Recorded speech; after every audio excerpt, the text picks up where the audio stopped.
किसान भाइयों राम राम नमस्कार। यदि आपका धान 25 से 30 दिनों का हो चुका है तो ये वीडियो आपके लिए है।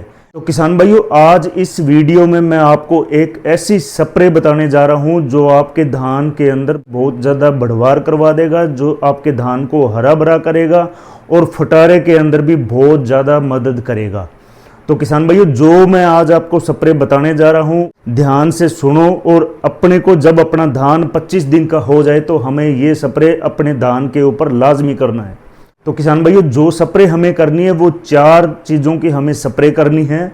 उसके अंदर सबसे पहली जो चीज़ है वो है जिंक, दूसरा जो चीज़ है वो है लोहा, तीसरा जो चीज़ है वो है यूरिया और चौथी जो चीज़ है वो है बुझा हुआ चूना।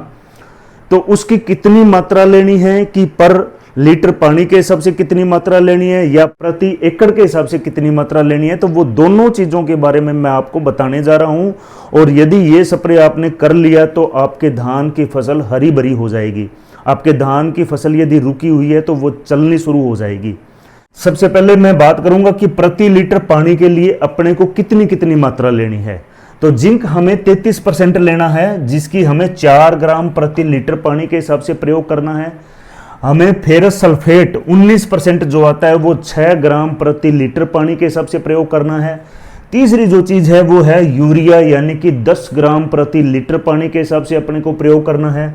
और चौथी जो चीज़ है वो है बुझा हुआ चूना, यानी कि कली, जिसको हम लोग बोलते हैं, 3 ग्राम प्रति लीटर पानी के हिसाब से अपने लोगों को प्रयोग करना है। और यदि मैं प्रति एकड़ की बात करूं कि प्रति एकड़ की ये मात्रा कितनी होनी चाहिए, तो प्रति एकड़ जिंक 33% जो है वो 500 ग्राम प्रति एकड़। यदि कोई किसान भाई यहाँ पे जिंक 21% ले रहा है तो वो 1 किलो प्रति एकड़ तक ले सकता है।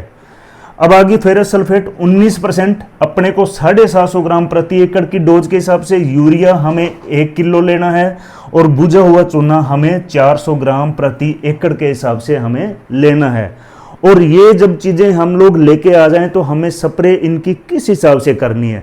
तो किसान भाइयों इसके अंदर जो हम लोग बुझा हुआ चूना ले रहे हैं तो कम से कम 12 घंटे पहले उसको भिगो देना है। और हमें जो स्प्रे में यूज करना है उस बुझे हुए चूने का जो पानी है वो पानी को हम लोगों को प्रयोग करना है। तो किसान भाइयों इसके अंदर हमें क्या करना है कि 2 बातों का हमें खासकर ध्यान रखना है। पहली बात तो ये है कि जो बुझा हुआ चूना हम लोग ले रहे हैं 12 घंटे के लिए हमें भिगोना है पानी के अंदर। तो हमें जो स्प्रे के अंदर यूज करना है वो हमें बुझे हुए चूने का पानी का प्रयोग करना है। हमें जो पानी ऊपरी सतह पर आ जाता है उस पानी का ही हमें प्रयोग करना है। दूसरी जो चीज है हमें ध्यान रखने वाली जो चीज है कि इन चारों चीजों के अंदर हमें मिलाना कैसे है इन चारों चीजों को। तो किसान भाइयों सबसे पहले आप लोगों को क्या काम करना है कि जब बुझे हुए चूने का हमें पानी 12 घंटे बाद मिल जाता है उसके अंदर सबसे पहले हमें जिंक मिलाना है। यानी कि उस पानी बुझे हुए चूने के पानी के अंदर हमें जिंक मिलाना है, जिंक को घोल लेना है। उसके बाद में हम लोग फेरस सल्फेट डाल देंगे, उसके बाद में हम लोग यूरिया डाल देंगे। तो ये जो स्प्रे आप लोग कर लोगे किसान भाई तो बढ़वार बहुत अच्छी हो जाएगी। आपके फसल के अंदर जो फटारे का टाइम है वो बहुत बढ़िया हो जाएगा। आपके फसल यदि पीली हो रखी है या फेरस की यदि कोई कमी आ रखी है तो वो सारी की सारी कमी दूर हो जाएगी। और किसान भाइयों ये स्प्रे एक अमृत है अपनी फसल के लिए। और इसका जो प्रयोग करना चाहिए सही 25 दिन की अपनी यदि फसल हो जाती है और उस टाइम यदि आप लोग इसका प्रयोग कर लोगे तो आपकी फसल बिल्कुल हरी भरी हो जाएगी। तो मेरी तरफ से यही था। आपका यदि कोई भी सवाल है तो जो मेरा व्हाट्सएप नंबर दे रखा है उसके ऊपर आप मेरे को व्हाट्सएप कर सकते हो। जय जवान, जय किसान, जय विज्ञान, राम राम, नमस्कार।